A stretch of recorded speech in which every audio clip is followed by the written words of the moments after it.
en el primer semestre del año respecto a lo que eran las épocas del cepo, todavía sigue muy baja en términos históricos, antes del cepo. Y las inversiones locales, que son los que mueven lo fuerte de la inversión en la Argentina, también se están demorando. Y el gobierno dice, ¿por qué se demoran? Bueno, Es cierto que alguien que hunde una inversión mirando por los próximos 3 o 5 años, y bueno, está analizando todas las variables que juegan alrededor.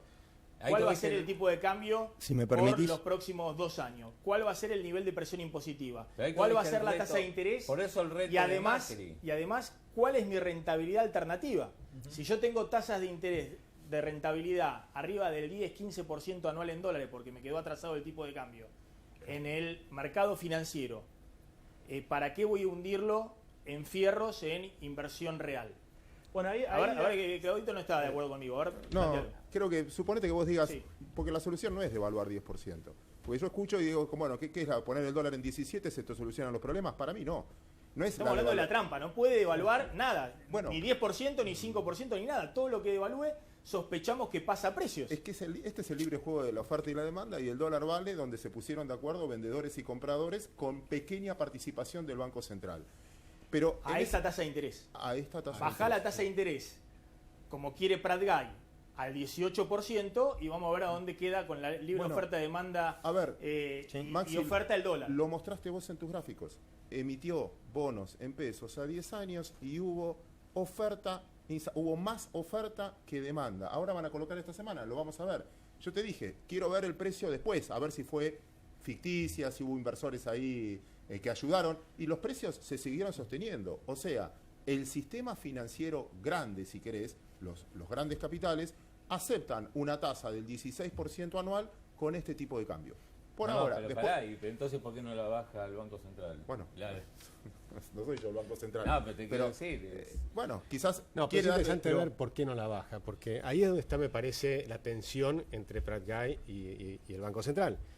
El programa original tenía una reducción del déficit fiscal para el año próximo, no para este año, para el año próximo, que es un punto mayor de lo que es ahora. Es decir, va a ser para el año que viene, ahora tenemos un déficit fiscal más alto. Y por eso es que el Banco Central está más duro en su política monetaria.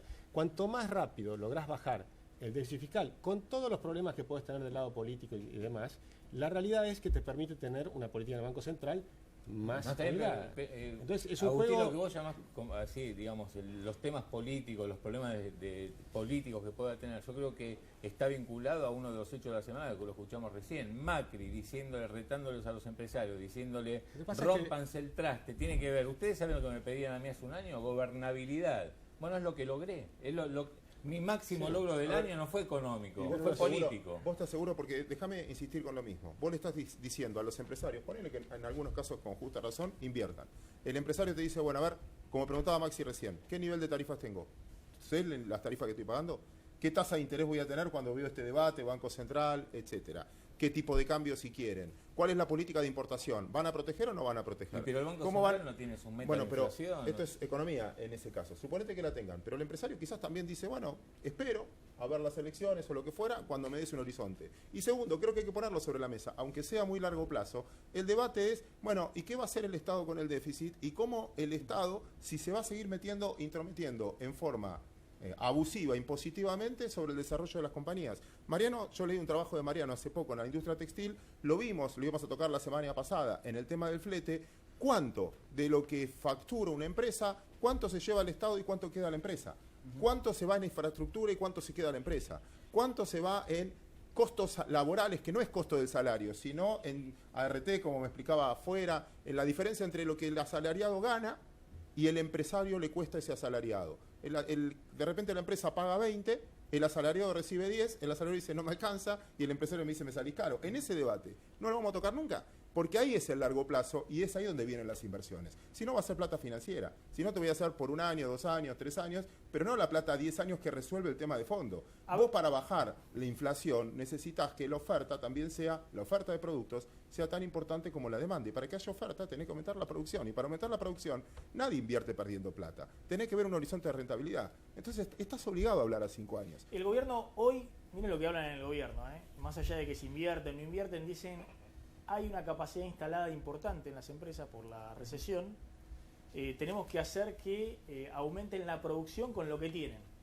Es decir, que aumenten la producción y vayan colmando parte de la capacidad instalada. Es decir, están con la idea de reactivar por el lado del consumo lo que queda de este año y el año próximo, y piensan que eso no es inflacionario porque la recesión ha dejado una capacidad instalada importante en las fábricas. No sé si se entiende, ya no están pensando en vamos con las inversiones, ampliamos la capacidad instalada y demás, sino que con lo que tienen hay que llenarlo por el lado del consumo. Y por eso el tema del bono. ¿Se podrá pagar? Y miren el cruce entre Schmidt y Cornide, creo que dijo que no sé si iban a pagar el bono, vamos a ver, algunos sectores sí, otros no, también dijo lo mismo la UE. CAME ya ha aclarado y recomendado que no lo va a pagar. Entonces, que ahora se hagan declaraciones diciendo que tenemos que pagar un bono, cuando el comercio ha caído sus ventas el 10 o el 15%, es absurdo. Los grupos más importantes de empresarios del país suscribieron un acuerdo que plasmaron en la firma y se comprometieron a abrir esta negociación que tiene como referencia estos 2.000 pesos.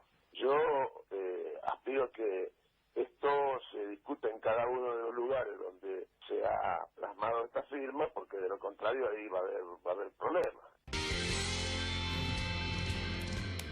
Bueno, ahí está la discusión, ¿no? El gobierno, hoy del lado de los sindicatos, sellando esa alianza, tratando de que pongan plata en la calle. Y porque es lo que los sindicatos hoy por hoy, hasta la semana pasada, fueron los que le rubricaron a Macri esto de la gobernabilidad. Entonces Macri por eso traslada esa responsabilidad a los empresarios y le dice, muchachos, ahora les toca bancar a ustedes. ¿Qué significa bancar? Y bueno, cuando empiecen a discutir salarios, no solamente el bono ahora, sino salarios a principios de 2017, no lo trasladen a precios, porque entonces es, digamos, de otra manera, si se va a una cuestión, digamos, más problemática en lo social, en lo político, y bueno, el año que viene a esta altura vamos a estar hablando de un Macri Pato Rengo. A ver, queda claro que la apuesta es al consumo y no puede ser otra.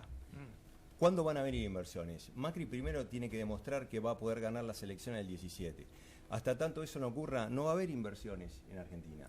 Por lo tanto, si querés un rebote del PBI, lo vas a tener que jugar con consumo. Eso tiene total lógica desde el punto de vista político, económico, a corto plazo. Segundo, si por ejemplo vos tenés que Salta 2024 te rinde 8% en dólares, ¿a qué empresa le vas a venir a decir a Argentina, vení, casate con una empresa, tenés por 20 años, cuando te podés comprar offshore un bono que te rinde el 8% en dólares? Esa es una segunda cuestión, con lo cual la baja en el riesgo país de Argentina también tiene que ser consistente con ese equilibrio de mediano plazo. Y tercero, si me permiten, una cosa estaban discutiendo ahí. Una cosa es la parte corta de la curva de tasas, que es la que está manejando el Central y lo viene haciendo muy bien. Y otra es la parte larga. Los bonos largos argentinos, los que ustedes dicen que cotizan al 15% en pesos, son largos. Y presidente, ¿por qué están cotizando así de bajo? Porque el Central te está poniendo muy hawkish la parte corta de la curva. El Central te está poniendo tasas en 26-27%. Eso está generando un aumento de credibilidad. Y presidente, por ese aumento de credibilidad el mercado te convalida en la larga una tasa baja, con lo cual... Aumento de credibilidad en el sentido que dicen, bueno, estos tienen como prioridad todavía bajar la inflación. O sea uno, si me permitís, y con eso, uno de los grandes logros de este gobierno fue precisamente lo que ha hecho el Banco Central. Sí. El Banco Central, si querés, ha colapsado las expectativas de inflación. Obviamente, eso cuesta en una economía. Tuvo que poner las tasas al 38%, pero los frutos los estás viendo. El mercado internacional te está premiando en la parte larga un 15% anual porque está descontando que como consecuencia de esta política del Central vas a tener una clara desaceleración inflacionaria en largo plazo. Obvio, esto no es gratis y generó una gran recesión de este año. Tenía que ser así, no hay otra forma de esquivarlo. Bueno, una discusión también que hay hoy entre los economistas es, bueno, vamos a ver qué hace el Banco Central si la economía no crece, es decir, si todavía no da señales de recuperación, si empiezan a converger las tasas, como había prometido, una tasa por debajo o alineada con la inflación hacia fin de año o no. Y la otra discusión que hay es, bueno, vamos a ver qué pasa con la inflación cuando la economía crezca. Es decir, porque ya la vimos, digamos, la inflación desacelerándose con el dólar planchado en una economía recesiva.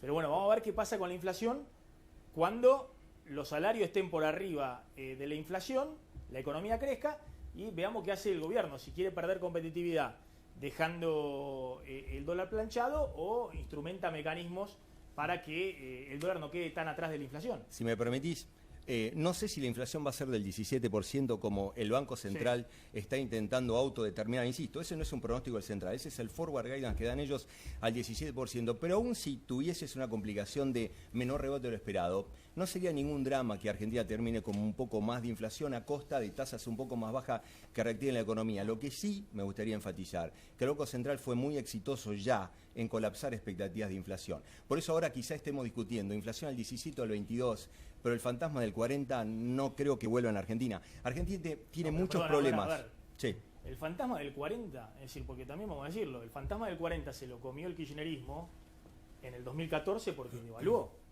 Y al año siguiente dejó el dólar planchado y tuvo 25-27% de inflación. ¿Se entiende? Es decir, el fantasma del 40 te lo comes en la Argentina cuando el dólar va muy por delante de los precios y los salarios. Sin emisión monetaria descontrolada no vas a tener nunca un escenario así. Y estamos en buenas manos. Más allá de todas las críticas que yo he hecho a este gobierno, vuelvo a repetir, el Central a costa de una política coherente de tasas y de restricción monetaria nos encauzó en un sendero mucho más bajo de inflación. No sé si será el 17, no sé si será el 24, tampoco sé si van a usar las tasas para reactivar si esto no sale y por ahí hacen un poco más de trade-off entre inflación y tasa, pero lo cierto es que el sendero ya es otro y esa es una muy buena noticia para Argentina. A ver, yo coincido con yo eso. insisto, Argentina si sigue con tasa de inflación del 23-24%, cuando toda la región está con tasas de un dígito para abajo, de la mayoría en 5% para abajo, y tiene un problema de competitividad gravísimo, que como ya lo vimos en los 90, en otro momento, vos lo podés prolongar hacia adelante mientras tengas financiamiento. Ahora, cuando se te corte ese financiamiento, te comes una devaluación muy muy grande, porque el mercado ajusta. Pero ahí donde inflación y un dólar sostenido. A ver, a ver, yo insisto de todas maneras que el año que viene, si la demanda de dólares se acelera cuando se acerquen las elecciones, porque el dólar te quedó muy atrás y demás, vamos a verlo al Banco Central vendiendo muchos dólares para que el dólar no ajuste antes de las elecciones. Por eso creo que hay que poner otros elementos sobre la mesa que existen. Cuando uno habla de competitividad, no estás hablando simplemente del dólar. Hay un montón, está el costo argentino metido en el medio. Bueno, bajemos impuestos. Y bajemos impuestos y bajamos impuestos y tenemos 5 puntos pero de... no, pero tampoco, yo estoy con esa también, pero no solo eso, sino por ejemplo, está que el gobierno lo tiene claro, por ejemplo, uno lo ve en algunas medidas que está tomando. Ahora está mandando al Congreso una ley para reformar el tema de la litigiosidad laboral. Ese es un tema muy importante. El costo del riesgo de trabajo en Argentina es 10 veces más caro que en Chile. Si vos lográs bajar el riesgo de trabajo en Argentina, el costo del riesgo de trabajo en Argentina, para las empresas le estás bajando o estás recuperando 6 o 7 puntos de competitividad. Es decir, que hay muchos problemas que tiene Argentina. Otro problema podría ser, por ejemplo, el costo de los combustibles.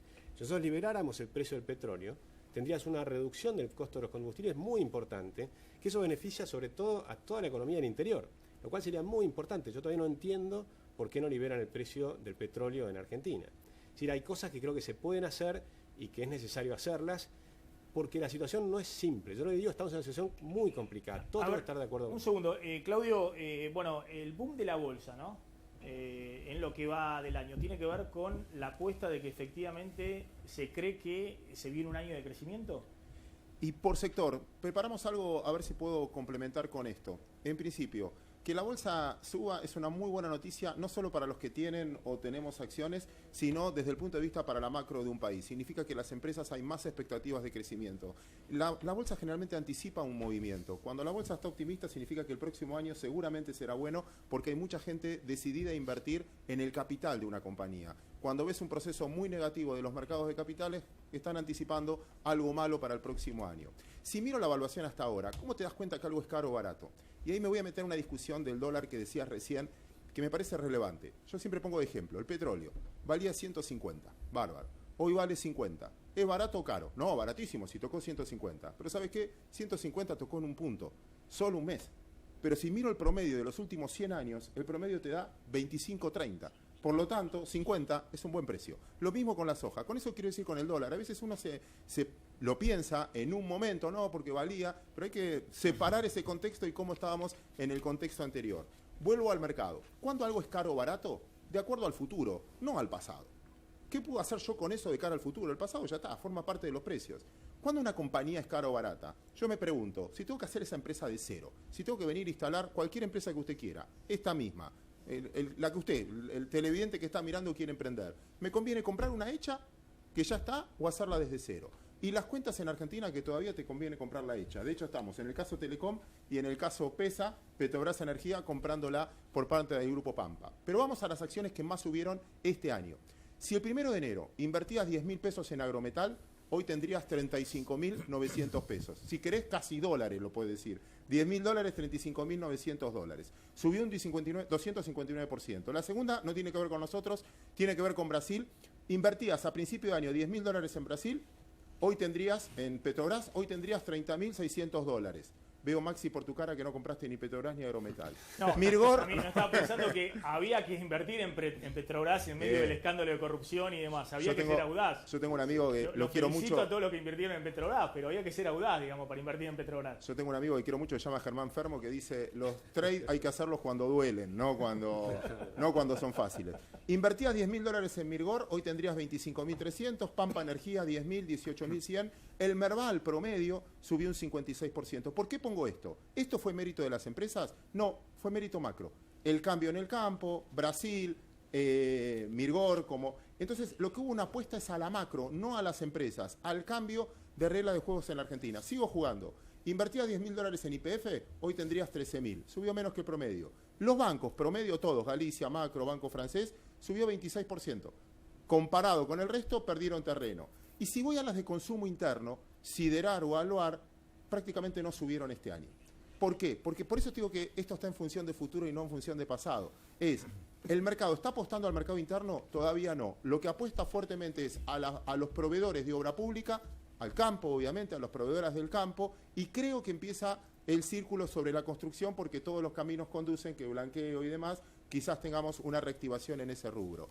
Por eso...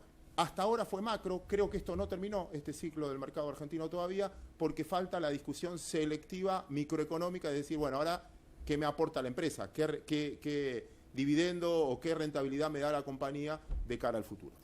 Carlos González Prieto, estuviste en Rusia, ahí en Moscú, y te viniste con una reflexión desde el punto de vista del potencial que Argentina tiene para exportar alimentos en un país que tiene un tercio de la población en la pobreza. Sí, es el desafío, diría yo, uno de los principales desafíos de la administración de Mauricio Macri, ¿no? Por un lado, ser la góndola del mundo. Él declama a quien quiera escucharlo que Argentina tiene que ser la góndola del mundo. Y por otro lado, cargar con la mochila, una mochila que duele, que es la de un tercio de los argentinos por abajo de la línea de pobreza. Y ahí adentro tenés a cientos de miles de argentinos que están pasando hambre.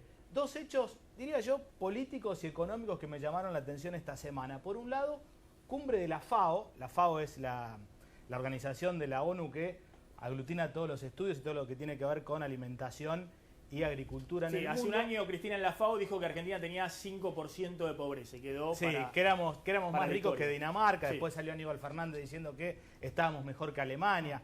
Bueno, ahora la FAO fue el ministro Ricardo Burjaile, finalmente no fue Mauricio Macri, pero por lo menos hacen un buen diagnóstico de la situación. Dicen, bueno, tenemos un tercio de los argentinos pobres, ¿alcanza? Y no es suficiente, pero por lo menos se paran en un diagnóstico sensato. Estamos mucho más cerca.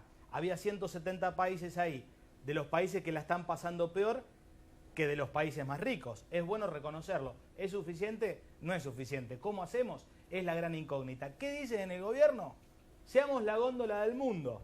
A los 2 días se abrió en París, impresionante, Maxi, 300 argentinos haciendo negocios en la CIAL. La CIAL es el Salón Internacional de Alimentos más importante del mundo. Muy buenas expectativas había allí. 120 stands de argentinos queriendo venderle al mundo. Y claro, en la oposición le dicen, pero no resolvés el problema del hambre y querés ser la góndola del mundo. Producís para 400 millones de habitantes y no te alcanza para tener contenidos a los argentinos. Y me parece que sin querer ahí va apareciendo la solución. La solución viene con generar riqueza, exportar, ser la góndola del mundo seguramente nos va a ayudar a contener a todos esos argentinos que la están pasando mal. Recién hablabas vos del bono de fin de año. 2.000 pesos por mes. Es una discusión que le interesa a los sindicatos y a los empresarios nada más. A ningún trabajador, por más pobre que sea, le cambia la ecuación con 1.000 pesos una sola vez en un Carlos, mes. Así no se resuelve el problema. Hay una caída de de poder pobreza, adquisitivo Maxi. de los salarios importante, Sí. entre el 7 y el 10%, al menos en diciembre, para un sector de los trabajadores en blanco. Bien, pero Son decime, 6 millones Maxi, de con una mano trabajadores en el Argentina. corazón. El bono de fin de año Maxi. significa... Estamos hablando de que en Argentina el promedio salarial de los trabajadores en blanco está en los 10.000, 12.000 pesos. Maxi, pero estamos discutiendo estamos si es la hablando de aspirineto o la aspirina. Un 20% de el salario es una suma. Al resto, digamos, a los petroleros, en parte a los bancarios, a los camioneros, a los trabajadores de la minería, obviamente no van a cobrar 2.000 pesos de bono de fin de año. Eso Las debe ser la cifras son mediana. mucho más. Pero Maxi, a nadie, el promedio convengamos. 20.000 pesos. Por el sector privado registrado, el salario promedio es de 20.000 pesos. La La mediana, mayor, sí, cantidad, la mediana, la mayor cantidad están entre 10 y 12.000 sí, pesos. Pero convengamos que a nadie le resuelve la situación. Pongamos una mano en el corazón. ¿A alguien le resuelve 1.000, 2.000 pesos? 5.000 pesos querés poner por única vez. No resuelve el problema. De acá salimos con generación de riqueza. No Te la con dejo un para- bono de una vez por año. Eso es maquillaje, Te la dejo aspirina o para el próximo aspirineta. programa para que me expliques cómo es que las economías regionales, tengo un gráfico que te voy a mostrar la semana Sí. que viene, salvo tabaco, legumbres, papa y limón, que son las exportaciones que crecieron este año de economías regionales, tengo y más o menos 20 exportaciones de economías regionales, todas para abajo, Sí. todas con caídas fuertes en volúmenes este año. ¿Eh? Pero lo hablamos la semana que Y viene. es otro de los desafíos, ¿no? de la administración de Macri. Todos esos sectores No, pero que ahí quedaron dependés de la un economía poco mundial. más que son los sectores postergados. que mayor valor agregado tienen, ¿no? De las economías regionales, es decir, mayor empleo por producto, que son las economías regionales. A ver, quiero cerrar con esto, los datos del blanqueo y una reflexión final respecto a qué está pasando el blanqueo. Estos son los datos que está manejando en el gobierno y también en algunos bancos respecto a lo que está pasando con el blanqueo. Bueno, hasta el 31 de octubre se puede abrir una cuenta para blanquear dinero en efectivo. Esto es exactamente hasta el 31 de octubre, que era la fecha original, que está en la ley, se puede abrir la cuenta especial para depositar pesos o dólares, fundamentalmente dólares, hay pocos pesos en el colchón. Hasta el 21 de noviembre se pueden depositar los dólares o los pesos en esa cuenta, habiendo pagado previamente el impuesto especial según el monto que corresponda. Hoy hay 60.000 cuentas abiertas en los bancos, 60.000 cuentas especiales para depositar los fondos. Estiman que 25% tienen depósitos en un promedio de $100.000 cada uno. Hay bancos como el Banco Ciudad que tiene un promedio menor, hay otros bancos que en general están alineados en los $100.000 cada cuenta que se deposita en los bancos. Y hasta ahora entraron más o menos 1.500 millones de dólares. Estamos hablando del primer tramo, que es el dinero en efectivo, es dinero que estaba en la caja de seguridad o en el colchón, básicamente acá en la Argentina. 1.500 millones de dólares. El cálculo que hacen es que si se llenan todas las cuentas que están abiertas hasta ahora, aunque es posible, muy probable que se abran bastante más hasta el 31 de octubre, podrían ingresar como mínimo unos 6.000 millones de dólares al blanqueo por esta vía de dólares del colchón, unos 6.000 millones de dólares. Fundamentalmente, insisto, se han abierto en general dólares, cuentas en dólares, es decir, se han depositado dólares, pero hay algunos que han depositado pesos también en esas cuentas. Ahora, en la Argentina hay 600.000 cajas de seguridad. Creo que es un poquito más, este año crecieron, pero hasta principio de año eran 600.000 cajas de seguridad. En un promedio de $67.000 cada uno, que es muy factible, una caja de seguridad chica llega hasta $200.000 para meter adentro. Obviamente algunos tienen 4,5 millones, 5 millones con algunas vinculaciones políticas, otros tienen 10.000, 20.000, 30.000 pero en promedio no es descabellado pensar que hay menos de $70.000 promedio en las cajas de seguridad. De hecho, es más o menos los $100.000 que van en las cuentas y se depositan por cliente. Bueno, hay $40.000 millones de dólares en las cajas de seguridad. O sea que, en principio, si entran los 6.000 millones de dólares al blanqueo por esta vía, estamos hablando de un 15% de lo que había en las cajas de seguridad. O en el colchón, para llamarlo de otra manera. Ya se esperaba que esto fuera muy bajo, pues la AFIP no puede ni entrar en las cajas de seguridad ni ir al colchón, y en todo caso el riesgo que induce al blanqueo es el sistema financiero internacional. Sacando Estados Unidos, todos los países que en acuerdos multilaterales van a entrar cruzando información para luchar contra el lavado de dinero. Bueno, si entran 6.000 millones de dólares por esta primera etapa del blanqueo, que cierra definitivamente el 21 de noviembre, ¿cuánto entra en general? Y acá empiezan las especulaciones. Algunos dicen, bueno, el tema, primera etapa, dinero en efectivo, era el 10% del total del blanqueo. Bueno, entonces puede ser que entren 60.000 millones de dólares. O se exterioricen, no entren al país, pero se blanqueen a la fin. Si es el 20%, serán 30.000 millones de dólares. Pero estos son los números que maneja el gobierno de manera optimista, diciendo este número de lo que puede llegar a entrar ahora en el dinero efectivo puede proyectar un blanqueo importante. Un datito nada más. Es cierto que lo que se mueve en los bancos con la segunda parte del blanqueo, lo que se exterioriza, es mucho más importante que el dinero efectivo. Por ejemplo, en el Banco Nación tienen 100, 120 millones de dólares que han llegado de dinero en efectivo. Tienen 500 millones de dólares ya exteriorizados de gente que ha blanqueado ante la FIP fondos de afuera. ¿Se entiende? Es decir, por cada dólar de dinero en efectivo hay 5 que se exteriorizaron de fondos de afuera. Es decir, que abre expectativas en el gobierno. Pero bueno, ¿es la salvación esto del blanqueo? Digamos, efectivamente estos números pueden plasmarse en un blanqueo importante. Yo creo que es un número importante. Tengo fe, espero que así sea, que completemos esos números. Para comparar, ¿por qué es importante? ¿Saben ustedes cuánto valen todas las empresas argentinas juntas? Todas, ¿eh? Te compras todas. YPF, más Tenari, más Arcor, más todas. ¿Sabe? Eso se llama capitalización bursátil. Todas las que cotizan, todas, que están, menos Arcor, creo que están todas las compro. ¿Saben cuánta plata necesito? 62.000 millones de dólares. Si ingresan 60.000, lo importante no es el importe del blanqueo, sino que a partir de ahí, estos empiezan a pagar impuestos a partir de ahí sobre el total, sobre el 90% restante. Eso puede mejorar en algo los números, obviamente no es tan importante, pero sí es importante el número del déficit. Por eso me parece que es muy importante y, como digo siempre, cambia el poder ciudadano y la participación del ciudadano que blanquea, que ahora le va a importar mucho más lo que le pasa en el país.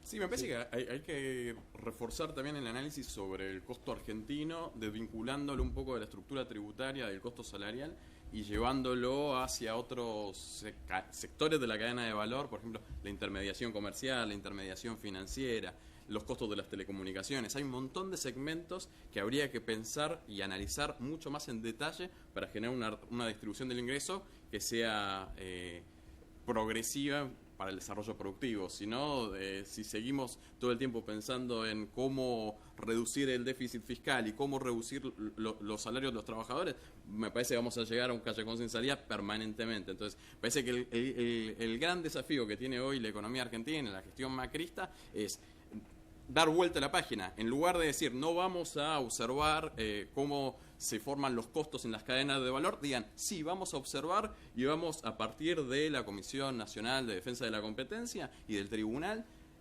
observar abusos de posición dominante, grandes rentabilidades que lo que hacen terminan generando que en la Argentina los costos internos medidos en dólares sean exorbitantemente más altos que en otros países del mundo.